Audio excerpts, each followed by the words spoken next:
Good morning, beautiful people, or hello, beautiful people, or good afternoon, whatever time of day it might be for you.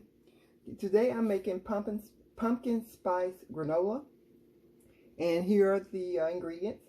1/4 cup of pumpkin, 1 teaspoon of melted coconut oil, 3 tablespoons of maple syrup, 1/2 to 1 teaspoon of cinnamon, 2 cups of old-fashioned oats, 1/2 cup of chopped almonds, and a dash of salt. Okay, so these are those I'm using, which are the Great Value brand. But you use whatever brand you have. And let's see, let's do the dry ingredients first. Make our life simple because this is basically just a dump method. Okay, so now I need, it says cinnamon, 1/2 to a teaspoon. You know I'm going with a teaspoon.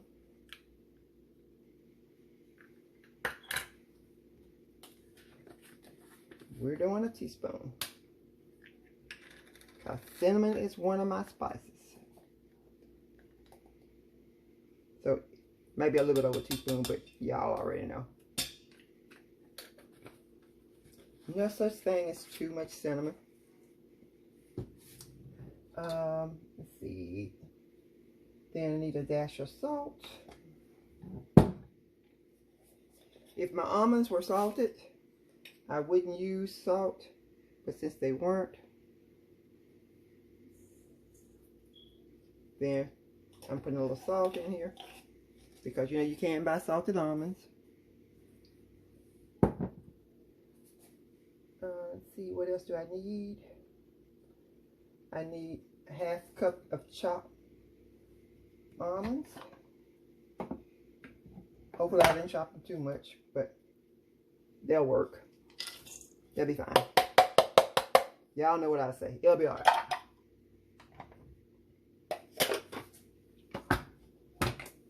And then I need, let's see, those. Okay, those are all my dry ingredients. And it doesn't call for nutmeg, but I like nutmeg. So I'm just going to put a little bit in here. You know, I do my own thing. Again, recipe is just a suggestion.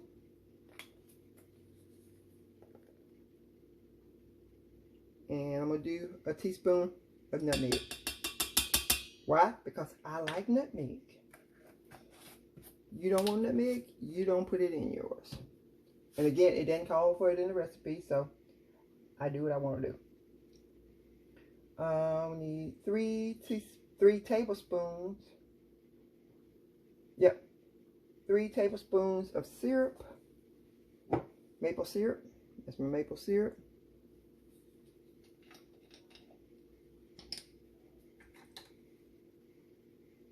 Doing 3 tablespoons.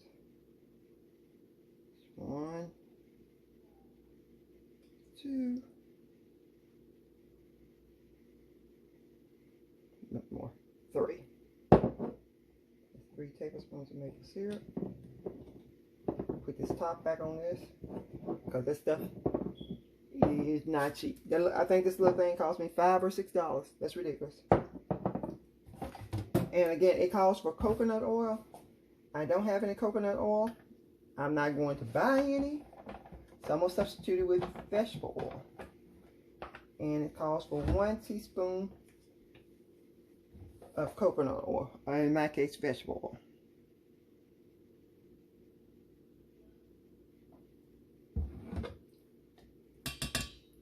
Get all that maple syrup out of there. Like I said, that stuff costs too much to leave behind. And then lastly, I need a 1/4 cup of pumpkin. That's the start of the show, right? Let me move this so you can see it. Okay.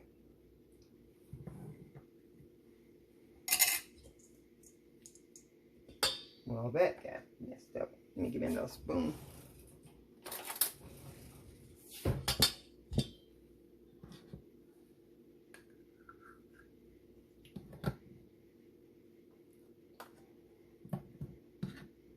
And if you put a little bit more in here, can't hurt, right? That's my way of thinking. I'm getting as close as I can, but if it goes a little bit over, we're not going to worry about it. recipe is just a suggestion. You make it to fit you. Like I said, I don't have coconut oil here. I'm not going to buy any. So I use what I have. And we'll save that little pumpkin to go on top of something else later on. I'm sure we'll find a use for it. Nothing goes to waste. And now all we do is mix this together. And in the interim, I do have my oven preheated to 350 degrees because you're going to combine all of this. And you're going to cook it for about 20 minutes. Now, of course, they didn't tell me to put it all in here at one time. You know that's what I'm doing. The instructions are to combine pumpkin syrup, oil, cinnamon, and then add the oats, nut, and salt. It's the same thing. I understand why they tell you to do that, but I'm just saying. I get why they say it. I get the premise behind it. I understand the rationale. But like I said, y'all already know I do what I want to do. It smells good. It really smells good. And we're going to stick it in the oven. Okay. What y'all see it.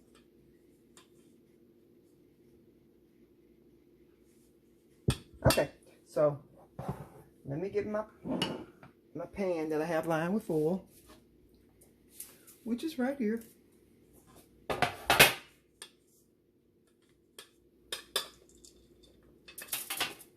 It's kind of hard to do stuff left-handed when you're right-handed, you know? So I'm trying to get it where you guys can see.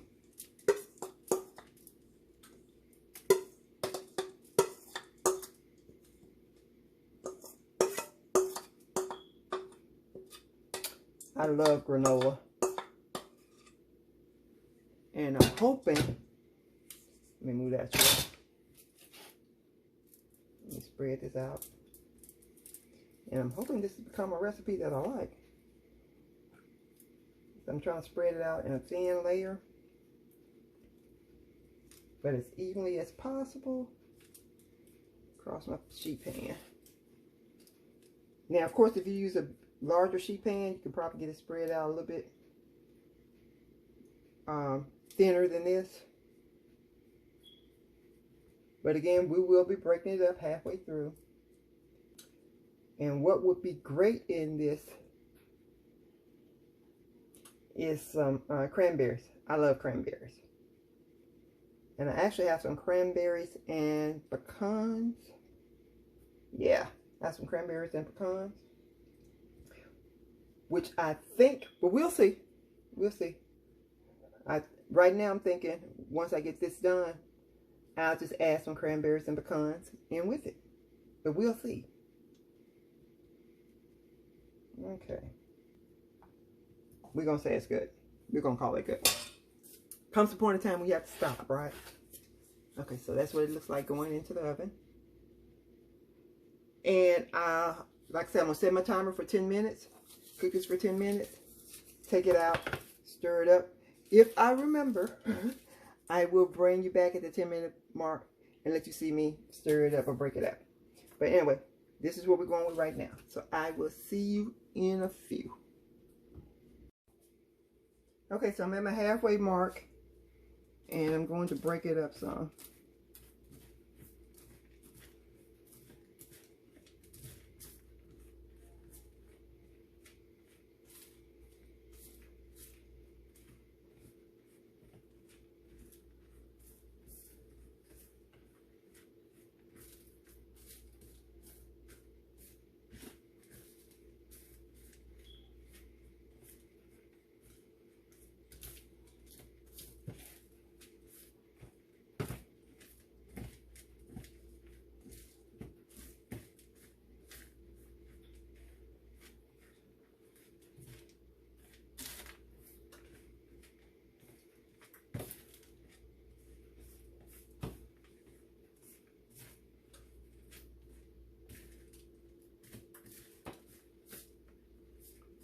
Okay, so I'm just going to flatten it out and put it back in for the remaining 10 minutes.